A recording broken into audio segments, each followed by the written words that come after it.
जी हाँ दोस्तों, स्वागत है आपका इस पीजी चैनल में। तो दोस्तों आज की इस वीडियो में बात करेंगे हम एमपी कॉलेज एडमिशन के बारे में। जैसा कि आप सभी को पता होगा कि एमपी में कॉलेज में एडमिशन होना स्टार्ट कर दिए गए हैं 2023-24 सेशन में। अगर आप MA, MCom, MSc, LLM, BLib, LLB, LLB और एलएलबी ऑनर्स, एलएलबी अलग होता है और एलएलबी ऑनर्स अलग होता है।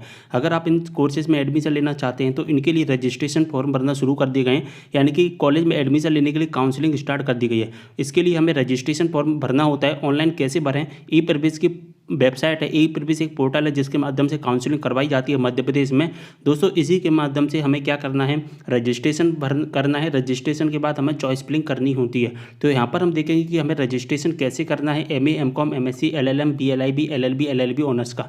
पूरी वीडियो में आपको जानकारी दूंगा स्टेप बाय स्टेप कि कैसे हमें फॉर्म भरना है। अगर आपने वीडियो देख लिया, गारंटी आपको और कोई भी वीडियो देखने की आवश्यकता नहीं पड़ेगी, क्योंकि इस वीडियो में मैं आपको पूरी जानकारी दूंगा। ये वीडियो थोड़ा लेंथी जरूर होगा लेकिन इन्फॉर्मेशन आपको पूरी मिलेगी। चलिए स्टार्ट करते हैं वीडियो को। तो दोस्तों रजिस्ट्रेशन करने के लिए सबसे पहले हमें इसकी ऑफिशियल वेबसाइट पर आना होता है। इसकी ऑफिशियल वेबसाइट का नाम है ई प्रवेश 2023-24। ठीक है, ई प्रवेश आप यूट्यूब जो गूगल पर सर्च करोगे तो आपको क्या होगा, सबसे फर्स्ट नंबर पर लिंक मिलेगी। उस लिंक पर क्लिक करके आप यहाँ पर आ सकते हैं। इसके बाद में आपको यहाँ पर स्क्रॉल डाउन करोगे तो यहाँ पर दो बॉक्स दिखाई देने वाले हैं, जैसा कि देख पा रहे हैं। एक तो पोस्ट ग्रेजुएट आफ्टर ग्रेजुएशन दिखाई देगा और एक एलएलबी ऑनर्स दिखाई देगा। अगर आपको एमए, एमएससी, एमकॉम, एलएलएम, बीएलआईबी इन कोर्सेज में एडमिशन लेना है तो आपको इन दोनों लिंक का यूज करना है। अगर आप रजिस्ट्रेशन करना चाहते हैं एलएलबी ऑनर्स के लिए तो आपको इन दोनों लिंक का यूज करना है। अब दोस्तों यहाँ पर दो लिंक दिखाई देने वाले हैं, एक तो नॉन माइनॉरिटी कॉलेज के लिए, एक माइनॉरिटी कॉलेज के लिए। यहाँ पर भी नॉन माइनॉरिटी कॉलेज या माइनॉरिटी कॉलेज के लिए दिखाई देने वाले हैं।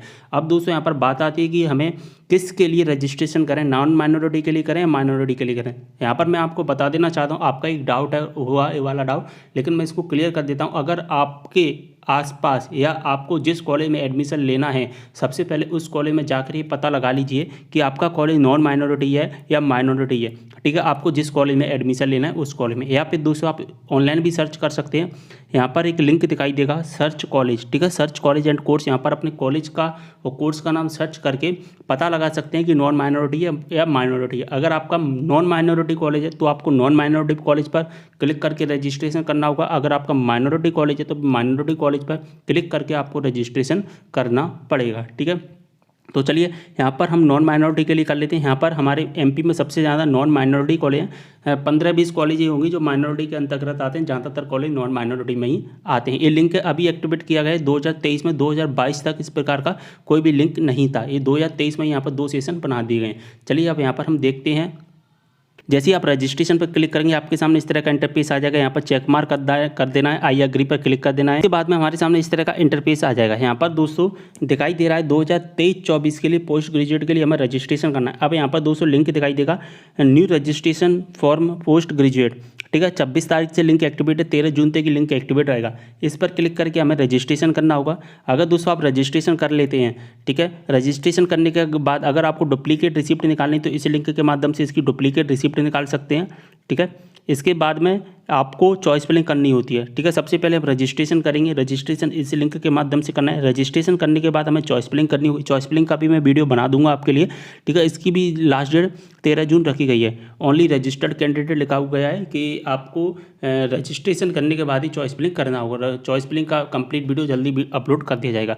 सबसे पहले हम रजिस्ट्रेशन करना देख लेते हैं, तो इस पर हम क्लिक करेंगे। तो दोस्तों अब हमारे सामने इस तरह का इंटरफेस आ जाएगा। अब यहाँ पर येस और नो करने का पूछेगा हमसे, येस करना है या नो करना है। अब मैं आपको बता कि येस किसे करना है और नो किसे करना है। ठीक है, देखिए दोस्तों, अगर आपने देखिए अब आप पीजी कर रहे हैं, ठीक है, पीजी कर रहे हैं, इससे पहले आपने क्या किया होगा, यूजी किया होगा।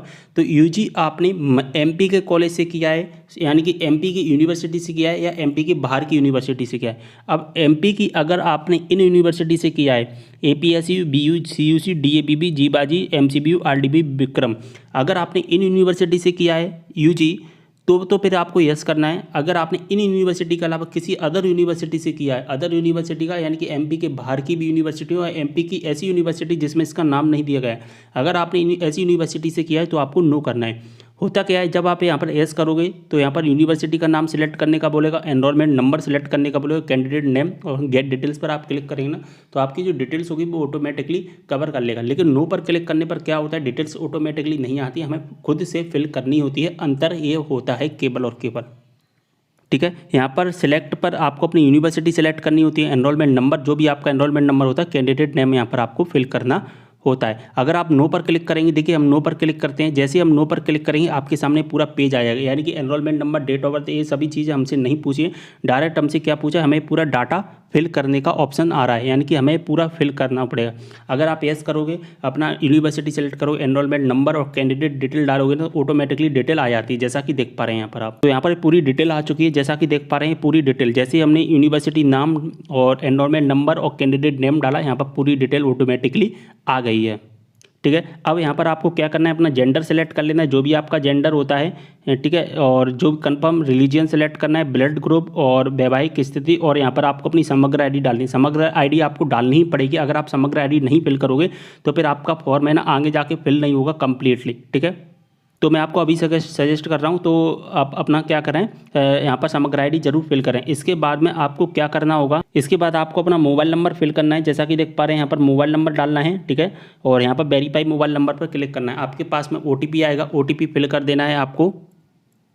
जैसे ही आप OTP डाल देते हैं, OTP डालने के बाद आपके सामने इस तरह का इंटरफेस आ जाएगा। अब यहाँ पर आपसे पूछा जाएगा कि आपको अपना पासवर्ड क्रिएट करना है, यहाँ पर पासवर्ड बनाना है, कन्फर्म पासवर्ड। अब यहाँ पर आपको पासवर्ड कितने कैरेक्टर का बनाना है, 6 से लेकर 15 कैरेक्टर का पासवर्ड आपको किस तरह का बनाना है मैं आपको बता देना चाहता हूँ। स्ट्रॉन्ग पासवर्ड बनाना पड़ेगा। ठीक है, जैसे मेरा नाम शुभम है तो शुभम का मैंने S कैपिटल ले लिया, बाकी के सब स्मॉल ले लिए। ठीक है, बाकी के मैंने स्मॉल ले लिए। एक स्पेशल कैरेक्टर ले लिया मैंने @ जो Gmail @ लिखते हैं ना, तो वो वाला मैंने एक @ स्पेशल कैरेक्टर ले लिया, या आप माइनस प्लस जो भी स्पेशल कैरेक्टर लेना चाहते हैं वो ले सकते हैं। इसके बाद में हमने न्यूमेरिकल की ले लिए 1 2 3 4। ठीक है, तो इस तरह का आपको पासवर्ड बनाना है।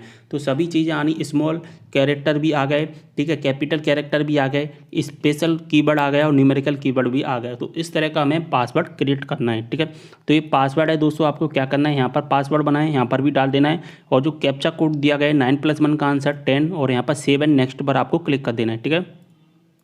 ठीक है, हमने ये पासवर्ड डाल दिया है। अब चलिए सेव एंड नेक्स्ट पर क्लिक कर देते हैं। जैसे ही हमने सेव एंड नेक्स्ट पर क्लिक किया, हमारे सामने इस तरह का इंटरफेस आ जाएगा। अब यहाँ पर आपको क्या करना होगा, आपको अपना इंडियन यहाँ पर सेलेक्ट करना है। ठीक है, यहाँ पर हमें कॉन्टैक्ट डिटेल फिल करनी है। कॉन्टैक्ट डिटेल में आपको क्या करना होता है दोस्तों, यहाँ पर सबसे पहले हमें इंडियन सेलेक्ट करना होता है। ठीक है, इंडियन। इसके बाद में जो कॉन्टैक्ट है आपका, जो एड्रेस है वो एड्रेस फिल करना है। जो भी आपका एड्रेस यहाँ पर जो एड्रेस सेम एड्रेस है और यहाँ पर भी वही एड्रेस डालना है। तो क्या करना होता है, यहाँ पर चेक मार्क कर दीजिए, यहाँ पर वही सेम एड्रेस आ जाएगा। तो जैसा कि देख पा रहे हैं हमने एड्रेस वगैरह सब कुछ फिल कर लिया है। इसके बाद सेव एंड नेक्स्ट पर क्लिक करेंगे। जैसे हम सेव एंड नेक्स्ट पर क्लिक करेंगे, हमारे सामने तीसरा स्टेप आ जाएगा, रिजर्वेशन एंड वेटेज का, जो कि हमारे पास में तीसरा स्टेप आ जाएगा। रिजर्वेशन एंड वेटेज के स्टेप का फॉर्म हमें सबमिट करना होगा। सबसे पहले तो हमें क्या करना होगा, मध्य प्रदेश मूल निवासी यस।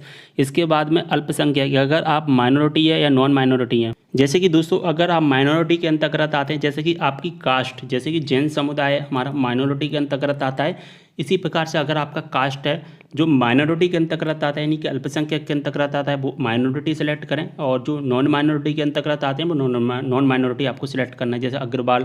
तो इस तरह के जो होते हैं ना, वो इस तरह से आपका समुदाय किसके अंतर्गत आता है ये आपको पता होगा। ठीक है, तो यहाँ पर आप सिलेक्ट कर लेना है। ठीक है, इसके बाद में आपको क्या करना होगा, अगर आपके पास में वोटर ID कार्ड है तो वोटर ID कार्ड पर यस नो करना है, कैटेगरी सेलेक्ट करना है, और यहाँ पर सभी चीज़ें फिल कर लेते हैं जल्दी से।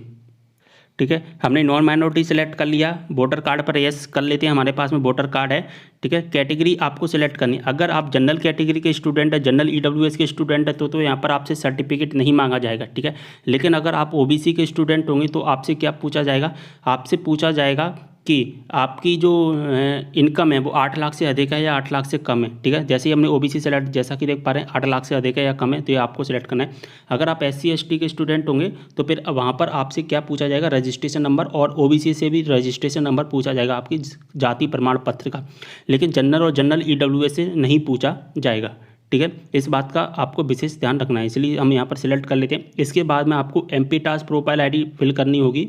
MP टास्क प्रोफाइल ID क्या होता है दोस्तों, जो स्कॉलरशिप मिलती है ना आपको, तो स्कॉलरशिप क्या होता है, MP टास्क की ID पर मिलता है। MP टास्क पर रजिस्ट्रेशन करना पड़ता है, वहाँ से हमें स्कॉलरशिप मिलती है। तो आपने तो अभी रजिस्ट्रेशन ही नहीं किया होगा क्योंकि आपका अभी एडमिशन ले रहे हैं, लेकिन अगर आप जो PG के स्टूडेंट हैं उन्होंने क्या किया होगा, UG में अपना MP टास्क पर रजिस्ट्रेशन कर लिया होगा। ठीक है, MP टास्क पर रजिस्ट्रेशन कर लिया होगा जिनको स्कॉलरशिप मिलती है। जनरल को स्कॉलरशिप नहीं मिलती है, इसलिए यहाँ पर किसी भी चीज़ को फिल नहीं करना है। जनरल EWS को भी स्कॉलरशिप नहीं मिलती है, उनको भी यहाँ पर फिल नहीं करना है।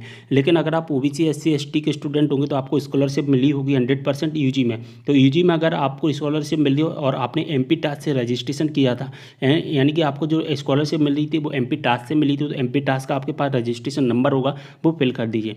ठीक है, जनरल और जनरल EWS को फिल नहीं करना। अगर आपने रजिस्ट्रेशन नहीं किया, अगर आप अभी न्यू एडमिशन ले रहे हैं और आपने अभी तक यहाँ पर स्कॉलरशिप नहीं ली MP टास्क के माध्यम से, तो फिर आपके पास रजिस्ट्रेशन नंबर नहीं होगा, तो इसको ब्लैंक छोड़ देना, कोई दिक्कत नहीं है। ठीक है, इसके बाद में ABC ID फिल करनी। ABC ID क्या होता है, जो कि डिजी लॉकर ID होता है। डिजी लॉकर पर आपका रजिस्ट्रेशन है तो ID फिल कर दीजिए, नहीं है तो कोई दिक्कत नहीं, इनको छोड़ भी सकते हैं। ठीक है, यहाँ पर स्टार नहीं बना गया है। ठीक है, इस तरह का स्टार नहीं बनाया, जो स्टार लगे होते हैं केवल हमें वही कॉलम फिल करने होते हैं ज़्यादा था। ठीक है, अब यहाँ पर स्टार नहीं बना, इसको अपन ब्लैंक भी छोड़ देंगे तो कोई भी प्रॉब्लम नहीं होने वाली है।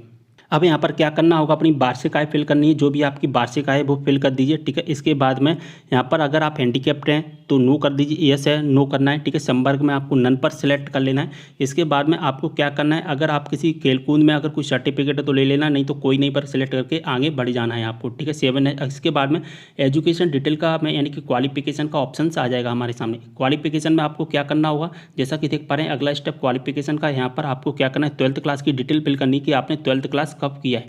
ठीक है, आपने 12th क्लास कब फिल जो कि पास आउट किया है वो 12th की यहाँ पर डिटेल फिल कर लीजिए, जो भी आपकी डिटेल है 12th क्लास की। ठीक है, तो यहाँ पर हम 12th क्लास की डिटेल है जो कि फिल कर लेते हैं एक एक करके। और मंडल का नाम आपने जिस मंडल से किया है, जिस बोर्ड से किया है, जिस ग्रुप से किया है। इसके बाद में आपको क्या करना होगा, यहाँ पर आपको यूजी की डिटेल फिल करनी होगी, यूजी की। ठीक है, अगर आपका 3rd ईयर का फाइनल रिजल्ट आ गया है, ठीक है, अगर आपका 3rd ईयर का फाइनल रिजल्ट आ गया है, या 200 सेमेस्टर बाय, अगर आपका सीधी सी बात है अगर फाइनल ईयर का रिजल्ट आ गया है आपको तो फिर क्या करना है, अंतिम वर्ष का रिजल्ट यहाँ पर डाल देना है फाइनल ईयर का। लेकिन अगर आपका फाइनल ईयर का रिजल्ट नहीं आया है तो यहाँ पर लिखा गया है कि if candidate final year result not available then select pass previous year, यानी कि अगर आपका फाइनल ईयर का रिजल्ट नहीं आया तो इससे पहले जो भी रिजल्ट आया होगा उसका डाटा यहाँ पर आप फिल कर सकते हैं। जैसे आपका फाइनल ईयर का नहीं आया तो इससे पहले आपका किस ईयर का रिजल्ट आया हुआ, जैसे कि सेकंड ईयर, सेकंड से पहले फर्स्ट का आया हुआ। ठीक है, 4th सेमेस्टर तो 4th से पहले 3rd का आया हुआ, 3rd सेमेस्टर का। तो इस तरह का जो भी आपका प्रीवियस है यहाँ पर क्लियर मेंशन किया भी गया है कि अगर आपका फाइनल का नहीं रिजल्ट आया है तो यहाँ पर अपना पुराना डाटा फिल कर सकते हैं। ठीक है, तो यहाँ पर आप सिलेक्ट कर लीजिए। ठीक है, यहाँ पर आपको पूरा डाटा फिल कर लेना है। चलिए यहाँ पर हम एक एक करके फिल कर लेते हैं। अब यहाँ पर यस क्यों लिख कर आ रहा है, आपके में यहाँ पर नो लिख कर आएगा, हमारे में यस इसलिए आ रहा है लिखकर क्योंकि इन स्टूडेंट ने क्या किया, इन्हीं जो जीवाजी यूनिवर्सिटी से क्या किया था, यूजी किया था, इसलिए यहाँ पर यस आ रहा है। अगर आपने इन यूनिवर्सिटी से नहीं किया है तो फिर आपका यहाँ पर क्या लिख कर आएगा, नो लिख कर आएगा। ठीक है, तो चलिए यहाँ पर पास है या पास प्रीवियस ईयर। देखिए दोस्तों, अगर आप प्रीवियस ईयर की मार्कशीट डालोगे तो प्रीवियस ईयर सेलेक्ट करना पड़ेगा, अगर आप फाइनल ईयर की डालोगे तो फिर यहाँ पर पास सेलेक्ट करना पड़ेगा। ठीक है, अगर आपका सप्लीमेंट्री या ATKT है तो फिर सप्लीमेंट्री या ATKT सिलेक्ट करना पड़ेगा। किस ईयर सेलेक्ट किए जो किया है, इसके बाद ब्लड जो ग्रुप डालना पड़ेगा आपका कि आपने किस ग्रुप से किया, यूजी आपने किससे किए, यहाँ पर आपको फिल करना पड़ेगा। अभी मैं इसको आगे बता देता हूँ। यहाँ पर हम नामांकन नंबर ऑटोमेटिकली आ गया है, यूनिवर्सिटी का नाम आ गया है। ठीक है, इसके बाद में आपका जो परसेंटेज है कि आपका जो रिजल्ट ग्रेड में या परसेंटेज में वो डाल देना। यहाँ पर आपको अपने नंबर फिल करने हैं कि कितने में से कितने नंबर आए हैं और कितने में से आए हैं, तो यहाँ पर ऑटोमेटिकली परसेंट बनकर आ जाएगी, जैसा कि देख पा रहे हैं परसेंट बनकर आ गए। और यहाँ पर परसेंट की पुष्टि यानी कि जो परसेंट यहाँ पर दिख रही है केवल वही परसेंट है यहाँ पर आपको फिल कर लेनी है। ठीक है, इसके बाद में अगर आपने कोई एक्स्ट्रा सब्जेक्ट किया है, यानी कि जैसे कि आपने क्या किया है कि यहाँ पर नो ही रहने देना है, यस केवल उन्हीं स्टूडेंट को सिलेक्ट करना है जिनने क्या किया है। देखिए इससे पहले क्या किया है, MA कर लिया। ठीक है, MA कर लिया, इंग्लिश से MA कर लिया मान के चलिए। अब क्या करना चाहते हैं, MA फिर से करना चाहते हैं पॉलिटिकल साइंस से। ठीक है, तो यानी कि आपने PG पहले कर लिया है और फिर से आप PG करना चाहते हैं तो यस करके अपना डाटा फिल कर लेना है। अगर आपने ऐसा नहीं किया, पहली बार PG कर रहे हैं तो फिर आपको नो ही रहने देना है यहाँ पर। ठीक है, अगर यस करोगे सिलेक्ट तो फिर आपको पूरा डाटा फिल करना पड़ेगा। ठीक है, यहाँ से किस तरह किससे किया है, MA जो PG है किससे किया है, किस कोर्स से किया, पूरा डाटा यहाँ पर आपको देना पड़ेगा 7 नेक्स्ट पर क्लिक करके। लेकिन हम यहाँ पर नो करेंगे हमारे केस में। ठीक है, इसके बाद में हमें क्या करना पड़ेगा, यहाँ पर हमने अभी सेलेक्ट नहीं किया था ग्रुप। ठीक है, अभी मैंने कहा था ना छोड़ देंगे, अभी मैं आपको लास्ट में बताऊंगा।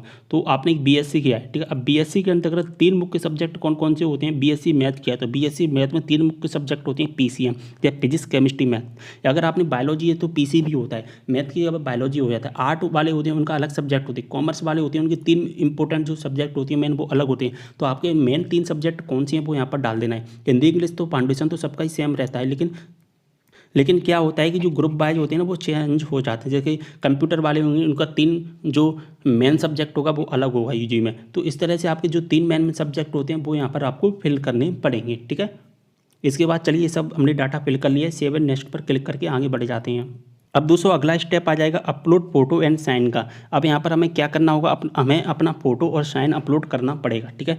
फ़ोटो और साइन का जो साइज़ रहेगा 100 KB तक रहने वाला है और इसकी डायमेंशन कितनी रहने वाली है, हाइट 350 और 300 फ़ोटो की और सिग्नेचर की 120 से 300 px यहाँ पर हाइट रहनी है, जो सिग्नेचर की हाइट एंड विड्थ रहने वाली यानी कि डायमेंशन। तो ये पूरा जो साइज़ का सेटअप है यहाँ पर देख लीजिए। अगर आपको साइज़ अपलोड करना नहीं आ रहा है यानी कि सही से बनाना नहीं आ रहा है तो फिर आपको यूट्यूब पर हमारा एक वीडियो मिल जाएगा जिसमें मैं अगले साल मैंने वीडियो बनाया था 2022 में। तो उस वीडियो में मैंने आपको कंप्लीट इन्फॉर्मेशन दे दी थी। अगर यहाँ पर आपको साइज़ नहीं बन रहा है आपको तो फिर आप उस वीडियो को देख लेना। अगर आपसे साइज़ बन पा रहे हैं, अपलोड हो रहे हैं फ़ोटो सिग्नेचर, तो फिर कोई भी दिक्कत नहीं है। और 2023 के लिए भी एक जल्दी वीडियो अपलोड कर दूंगा जिसमें मैं आपको फ़ोटो और साइन कैसे अपलोड करना है पूरी इन्फॉर्मेशन आपको बताऊंगा उस वीडियो के माध्यम से, ठीक है। तो यहाँ पर हम क्या करेंगे, अब अपना यहाँ पर दोस्तों हम अपना फ़ोटो साइन अपलोड कर लेते हैं। चलिए यहाँ पर देखिए हमने सिलेक्ट कर लिया अपना फ़ोटो इसके बाद अपलोड पर क्लिक करेंगे तो हमारा क्या होगा, फ़ोटो आ जाए। अगर आपका डायमेंशन अच्छा बना होगा यानी कि डायमेंशन सही बना होगा तभी यहाँ पर फ़ोटो होगा अपलोड। अगर डायमेंशन गलत बना होगा इस तरह का एरर आ जाएगा, ठीक है। इसके बाद में चलिए हम अपना डायमेंशन अच्छे से बना लेते हैं। फिर यहाँ पर हम फ़ोटो सेलेक्ट करेंगे, ठीक है। फ़ोटो सेलेक्ट करने के बाद में अगर डायमेंशन सही होगा तभी अपलोड होगा, नहीं तो अपलोड नहीं होगा, ठीक है। चलिए हमने डायमेंशन अच्छा बना लिया है, अच्छे से सेट कर लिया। अब यहाँ पर हम अपलोड पर क्लिक करेंगे तो क्या होगा, हमारा फोटो है यहाँ पर एक बार में ही अपलोड हो जाएगा जैसा कि देख पा रहे हैं। इसके बाद में हम साइन सेलेक्ट करेंगे, साइन सेलेक्ट करेंगे। इसके बाद यहाँ पर अपलोड पर क्लिक करेंगे। चलिए यहाँ पर हम अपलोड पर क्लिक करते हैं और हमारे सामने जैसा कि देख पा रहे हैं आ जाएगा साइन। और इसके बाद में चेक मार्क कर देना है दोनों को और सेव एंड नेक्स्ट पर आपको क्लिक कर देना है, ठीक है। सेव एंड नेक्स्ट पर जैसे ही आप क्लिक करेंगे अगला स्टेप आ जाएगा आपके सामने अपलोड डॉक्यूमेंट्स का, ठीक है। कौन सा स्टेप आ जाएगा, अपलोड डॉक्यूमेंट्स का। अब हमें क्या करना है, 6वां स्टेप है डॉक्यूमेंट अपलोड करनी। अब दोस्तों यहाँ पर डॉक्यूमेंट सभी के अलग अलग दिखाई देंगे। 10th क्लास और 12th क्लास की मार्कशीट और यहाँ पर डोमिसाइल सर्टिफिकेट तो सभी स्टूडेंट को दिखाई देगा। अगर दोस्तों आप EWS के स्टूडेंट होंगे तो आपसे EWS सर्टिफिकेट मांगा जाएगा। अगर दोस्तों आप होंगे यहाँ पर किसके, OBC के स्टूडेंट या SC के या ST के, तो फिर यहाँ से पर आपसे क्या मांगा जाएगा, इनकम सर्टिफिकेट और यहाँ पर आपसे मांगा जाएगा कौन सा सर्टिफिकेट, कास्ट सर्टिफिकेट। ये 2 चीज़ें और आपसे मांगी जा सकती हैं, ठीक है। यानी कि टोटल 5 यहाँ पर दिखाई देंगे। यहाँ पर जो भी डॉक्यूमेंट आपको दिखाई दे रहे हैं वो आपको अपलोड करने पड़ेंगे, ठीक है। इनका साइज़ क्या रहेगा डॉक्यूमेंट का, तो डॉक्यूमेंट का साइज़ 125 KB लिखा गया है, ठीक है। तो आपको ये अपलोड कर देना। अगर आपको डॉक्यूमेंट अपलोड करने में कोई भी परेशानी आ रही तो मुझे कमेंट करना, जल्दी इसके बारे में भी मैं एक वीडियो अपलोड कर दूंगा। चलिए डॉक्यूमेंट्स यहाँ पर अपलोड कर लेते हैं। इसके बाद में क्या होगा, डॉक्यूमेंट अपलोड करने के बाद प्रिंट प्रीव्यू पर क्लिक करना, तो प्रिंट प्रीव्यू आ जाएगा आपका, ठीक है। इसके बाद प्रोसेस एंड लॉग रजिस्ट्रेशन पर क्लिक करके आप अपनी फीस सबमिट कर देना। चलिए देखते हैं आगे का स्टेप। तो दोस्तों अब हम अपने डॉक्यूमेंट अपलोड करेंगे। अपलोड करने के लिए अपने जो साइज़ बना लिया होगा उसके बाद यहाँ पर अपलोड पर क्लिक करेंगे। अपलोड पर क्लिक करने के बाद यहाँ से आप व्यू पर क्लिक करके अपने डॉक्यूमेंट भी देख सकते हैं, ठीक है। इसके बाद आपको चेक मार्क कर देना है तीनों पर। अगर आपके डॉक्यूमेंट सही से अपलोड हो जाते हैं तो चेक मार्क कर देना है यहाँ पर आपको। इसके बाद सेव एंड नेक्स्ट पर क्लिक करके आगे बढ़ना है। तो चलिए दोस्तों हम सेव एंड नेक्स्ट कर देते हैं। जैसे ही हम सेव एंड नेक्स्ट आगे बढ़ेंगे अगला ऑप्शन आ जाएगा प्रिंट प्रीव्यू का। हमने जो भी डाटा फिल किया है वो सारा डाटा यहाँ पर दिखाई दे जाएगा प्रिंट प्रीव्यू वाले ऑप्शन पर, ठीक है। तो हमने जो भी चीज़ फिल की है यहाँ पर आप चेक कर सकते हैं। अभी आप एडिट कर पाएंगे, लेकिन अगर आप इसे लॉक कर देंगे तो फिर इसे बाद में एडिट नहीं कर पाएंगे। तो एक बार इसे अच्छे से देख लेना कि आपने जो फॉर्म फिल किया है वो सही से है या कुछ गलत तो नहीं है। इसमें अपनी डॉक्यूमेंट भी चेक कर लेना, अपनी डॉक्यूमेंट सही से आप दिख रहे हैं या नहीं दिख रहे हैं, ठीक है। अब दोस्तों क्या होगा, प्रोसेस एंड लॉग रजिस्ट्रेशन पर हम क्लिक करेंगे। जैसे हम इस पर क्लिक करेंगे हम प्रोसेस एंड लॉग रजिस्ट्रेशन अगला स्टेप आ जाएगा। इसके बाद आपको सबसे नीचे आना है, ठीक है। सबसे नीचे आने पर आपको क्या दिखाई देगा, प्रोसेस टू पे रजिस्ट्रेशन फी, यानी कि आपको अब अपना पेमेंट करना है, ठीक है। रजिस्ट्रेशन फी का पूरा पेमेंट कर दीजिए आप अपना। अगर आप फीमेल हैं तो फीमेल का कोई भी पेमेंट नहीं लगेगा। अगर मेल स्टूडेंट हैं तो मेल का 150 रुपये का चार्ज रहता है, जिसके माध्यम से भी आपको पेमेंट करना है उसके माध्यम से आप अपना पेमेंट कर सकते हैं, ठीक है। 150 रुपये का आपका पेमेंट रहेगा। तो जैसा कि देख पा रहे हैं 150 रुपये का पेमेंट है हमारा। अगर अब आपको दोस्तों इसका रिसिप्ट निकालना है बाद में तो रिसिप्ट भी निकाल सकते हैं। वापस से आपको बैक आना पड़ेगा इसके होम पेज पर, ठीक है। इसके बाद में यहाँ पर आपको चेक मार्क कर देना, आई एग्री पर क्लिक करेंगे और यहाँ पर दिखाई दे जाएंगे ऑप्शंस आपको। इसमें से अगर आपने अभी तक पेमेंट नहीं किया है, पेमेंट करने से पहले अगर आप रिसिप्ट निकालना चाहते हैं या इसका पेमेंट करना है तो सेकंड लिंक का यूज करना है। अगर आपने पेमेंट कर दिया, पेमेंट करने के बाद रिसिप्ट निकालना है तो फिर आपको थर्ड वाली लिंक का यूज करना है, यानी कि रजिस्ट्रेशन चॉइस वेरिफिकेशन रिसिप्ट वाली लिंक का प्रयोग करना है। ठीक है, इसके बाद आप अपना रजिस्ट्रेशन नंबर डालना, डेट ऑफ बर्थ, पासवर्ड जो आपने क्रिएट किया था, उससे आपका रिसिप्ट डाउनलोड हो जाएगा। तो पूरी प्रोसेस है, मैंने अच्छे से आपको समझा दी। कोई भी डाउट हो कमेंट कर, इंस्टाग्राम पर ही फॉलो कर लेना, लिंक आपको डिस्क्रिप्शन बॉक्स में मिल जाएगा। चलिए वीडियो को यहीं पर करते हैं, समय मिलता है अगली वीडियो में एक और जानकारी के साथ। तब तक लिए बाय।